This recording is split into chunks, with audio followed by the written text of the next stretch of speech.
with concern over Jon Moxley's behavior and more. This is Wrestling Up. My name is John, and you're watching the Wrestling Report. Before we get into the rest of the video, make sure you subscribe to Wrestling Hub and turn on all notifications to stay up to date with everything in the world of pro wrestling. Also, don't forget to follow us on Instagram at Wrestling Hub Official and follow us on Twitter at Wrestling_Hub.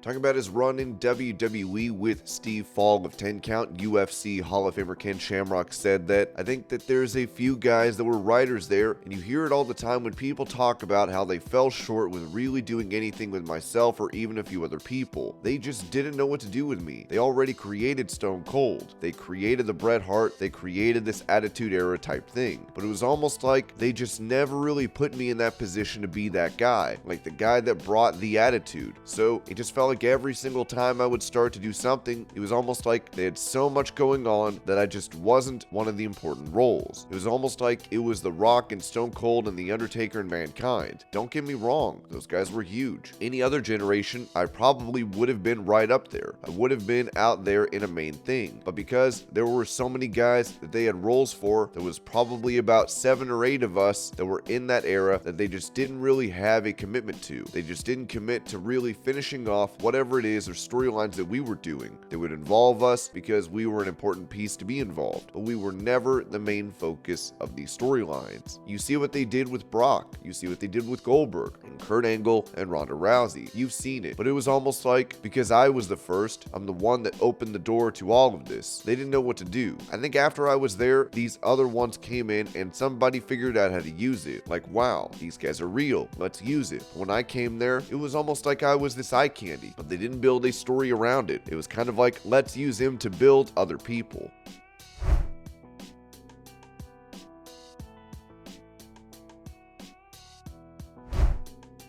On Busted Open Radio, AEW President Tony Khan confirmed that Jeff Jarrett will be helping to run live events for the company, saying, "I think in 2023, I would love to expand our content, and we have such a great roster. I think I can utilize the people on the roster even more, and there's ways we can do that by expanding the content, doing more shows, and I do think live events is something we could do more of, and we have the potential to do that. We have the wrestlers, and we have the interest around the country, and there's markets that we're just now hitting for the first time in years. We have that capacity. That's one of the reasons I want to do more live events and increase our live event revenue. Bring it up because that's one of the reasons I brought in somebody who has such great experience there in Jeff Jarrett, who has worked in the office of, I guess, at least 4 promotions off the top of my head, if not more, and wrestled in countless promotions. So certainly Jeff's experiences are so valuable in that area. So as we expand live events, I think Jeff, with his experience there, will be a great person to help grow that part of the company, in addition to being a great wrestler.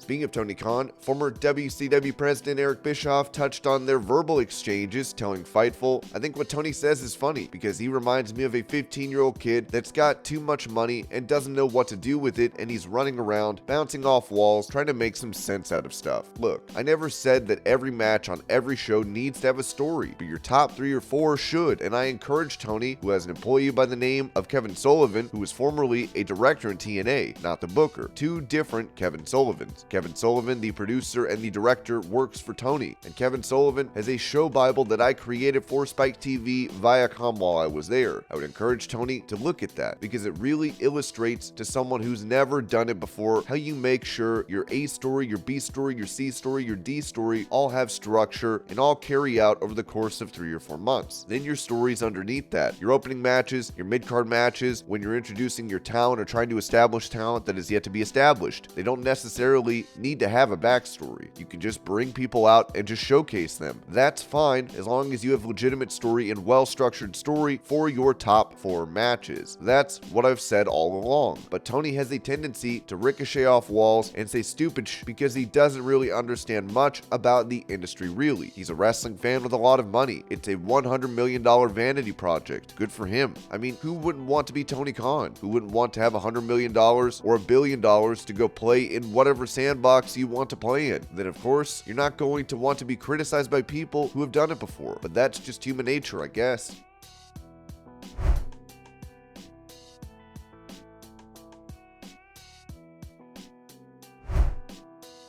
Talking about the recent program done on the Montreal Screwjob, Bret Hart mentioned how Vince McMahon is still lying about the events that transpired. Vince was the one that was dishonest and lying to me and setting me up and playing games. If you watched that A&E special, you'll notice that they still try to lie and pretend that they were somehow in the right or they did the right thing, that I was unprofessional and I should have just done as I was told. I never refused in my whole life ever to lose to another wrestler. Never mattered to me. It doesn't matter to me now. I never refused. And it wasn't because I was in Canada or anything like that. I lost many matches in Canada. It was just personal pride between two wrestlers.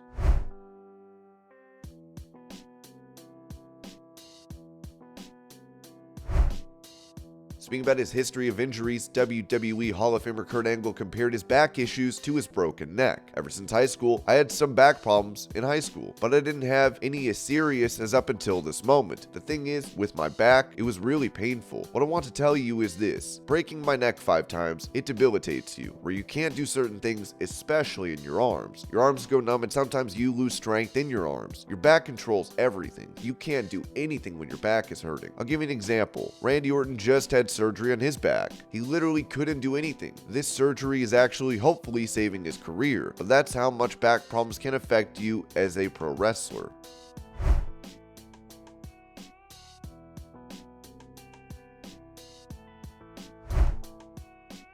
On talk is Jericho. Jake Hager recalled his time in WWE as Jack Swagger, where he noted that John Cena decided not to lose the world title to him. The night before the cash-in on Jericho, I teased it on Raw, where I would almost hit Cena with the briefcase. I snuck up on him, and then we had one of his brilliant promo segments. Later come find out he refused to do the job for me for the world championship, but we won't talk about that.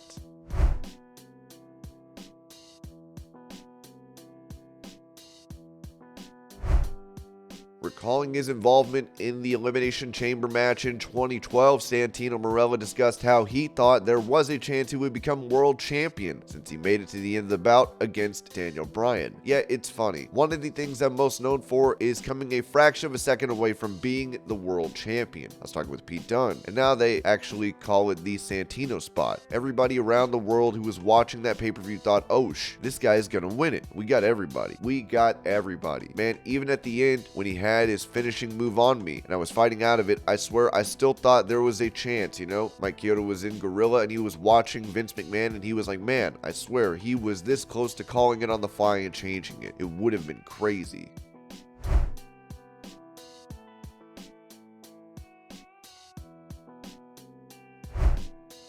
Recalling his interaction with Colt Cabana recently, the Nature Boy Ric Flair said on his podcast, Colt Cabana walked up to me the other day. Colt Cabana came over and wanted my autograph, and I didn't know who he was. Never met him, right? And the guy goes, this is Colt Cabana. Then I stood up and shook his hand. I said, what's going on with you and Punk? He said, it's a long story. So Punk's got more long stories with people than I do. Cabana's a nice kid, really good worker. It was reported days ago that Cabana's appearance on Dynamite recently did make the situation between AEW and CM Punk more tense, as it remains to be seen what is next for Punk.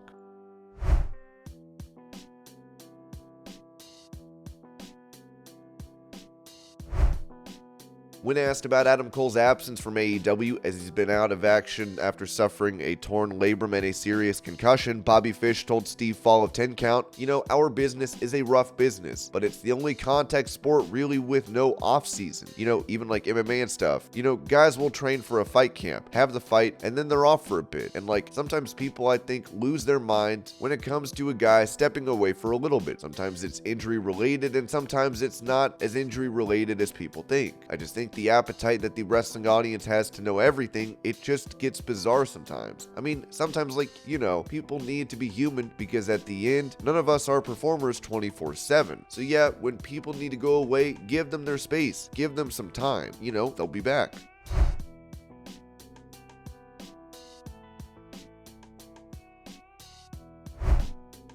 With many taking a message from him out of context and thinking he retired, MVP clarified on Twitter, writing, MVP is not retired. I said I was never buying wrestling boots again. Somehow some idiots turned that into my retirement.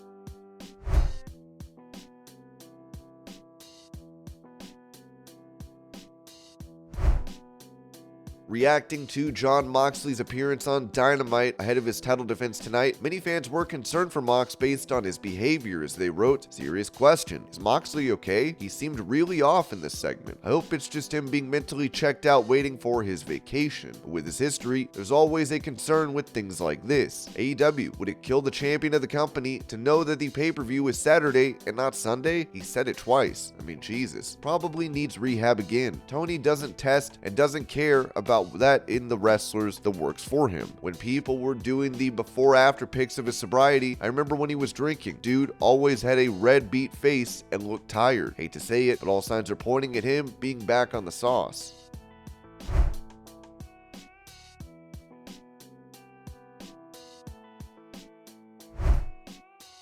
With CM Punk removed from the cover of the AEW Fight Forever video game, some fans were upset by this move as they wrote, "The 10 people that were gonna buy it, even they won't now. AEW really got y'all caring about graphics. I don't even like them that much, but how are you gonna leave the Young Bucks off the game cover? CM Punk is bigger than AEW. Who cares? The game's already tarnished before it even came out. Can he put himself front and center when clearly Mox, Jericho, MJF are bigger stars?"